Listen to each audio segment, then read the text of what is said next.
राज्यसभा में सभापति जगदीप धनखड़ के खिलाफ अविश्वास प्रस्ताव लाया गया है। उच्च सदन में विपक्ष ने इस संबंध में नोटिस दिया है। इस पर 60 से ज्यादा सांसदों के हस्ताक्षर बताए जा रहे हैं। हालांकि इस दौरान विपक्ष को टीएमसी का साथ नहीं मिला है, लेकिन विपक्षी गठबंधन उनके खिलाफ एकजुट हो गया है। जॉर्ज सोरोस से जुड़े मुद्दे पर जिस तरह से राज्यसभा में हंगामा हुआ, उसे लेकर कांग्रेस और अन्य विपक्षी दलों के सदस्य सभापति जगदीप धनखड़ से नाराज बताए जा रहे हैं। भारतीय संसदीय राजनीति के इतिहास में यह पहला मौका होगा जबकि राज्यसभा के सभापति के खिलाफ अविश्वास प्रस्ताव लाया गया हो। हालांकि उपराष्ट्रपति जगदीप धनखड़ के खिलाफ ऐसे प्रस्ताव पेश करने के लिए और इसकी चर्चा प्रयास पहले भी हो चुकी है, लेकिन वो आगे नहीं बढ़ पाए हैं। खबरों की माने तो विपक्षी दल राज्यसभा में उनके प्रबंधन से क्षुब्ध है। असंतुष्ट होने के कारण वो धनखड़ के खिलाफ ये कदम उठा रहे हैं। अब बड़ा सवाल ये है कि क्या विपक्ष इस प्रस्ताव के बाद उपराष्ट्रपति को पद से हटा सकेगा?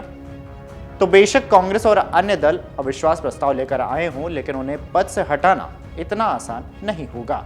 भारतीय संविधान के अनुच्छेद 67B के मुताबिक किसी भी उपराष्ट्रपति को नहीं हटाया गया है। उपराष्ट्रपति राज्यसभा के पदेन सभापति होते हैं। उन्हें हटाने के लिए राज्यसभा में बहुमत से प्रस्ताव पारित करना होगा। इस प्रस्ताव को लोकसभा में पारित करना होगा, लेकिन ये सब इतना आसान नहीं है।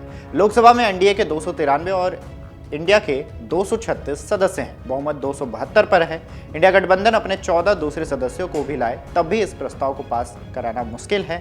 उपराष्ट्रपति को राज्यसभा से सभापति पद से तभी हटाया जा सकता है जब उन्हें भारत के उपराष्ट्रपति के पद से हटाया जाए।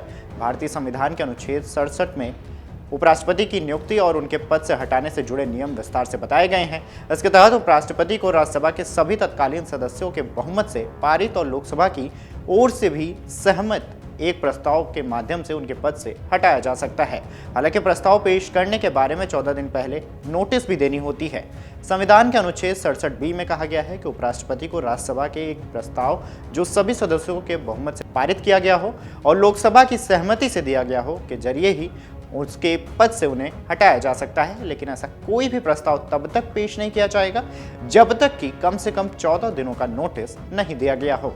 यही नहीं, इस नोटिस में यह भी बताना होगा कि ऐसा प्रस्ताव लाने का इरादा क्या है।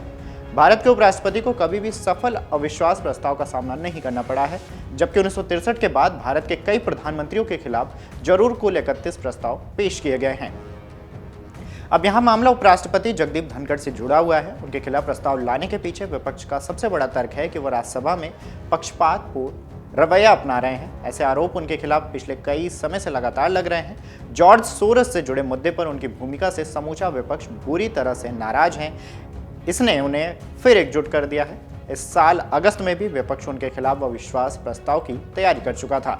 तब उनके खिलाफ आरोप था कि उनके इशारे पर नेता विपक्ष का माइक्रोफोन बार बार बंद कर दिया जाता है, संसदीय नियम कायदे का पालन नहीं किया जाता है, विपक्षी सांसदों पर व्यक्ति टिप्पणी की जा रही है। विपक्षी नेताओं का ये भी कहना है कि वो हेडमास्टर की तरफ बर्ताव करते हैं, मनमाने तरीके से सदन को चलाते हैं। उनके संचालन का तरीका पक्षपात पूर्ण लगता है। खैर, आपको बता दें कि अविश्वास प्रस्ताव लाया तो जा सकता है, लेकिन विपक्ष के पास राज्यसभा में इसे पास कराने के लिए पर्याप्त संख्या बल नहीं है। लिहाजा उनके लिए आवश्यक बहुमत हासिल कर पाना मुश्किल है। बेशक विपक्षी इस प्रक्रिया को शुरू कर सकता है, इसे एक राजनीतिक बयान या रणनीतिक रूप से उपयोग कर सकता है, लेकिन संसद में इस तरह के प्रस्ताव को सफलतापूर्वक पारित करना असंभव सा ही है। अगर आप ये वीडियो YouTube पर देख रहे हैं तो हमारे चैनल को सब्सक्राइब कर बेल आइकन दबाएं और Facebook पर देख रहे हैं तो हमारे पेज को लाइक करें। 8 मिलियन प्लस सब्सक्राइबर, आपके इस भरोसे के लिए बहुत धन्यवाद।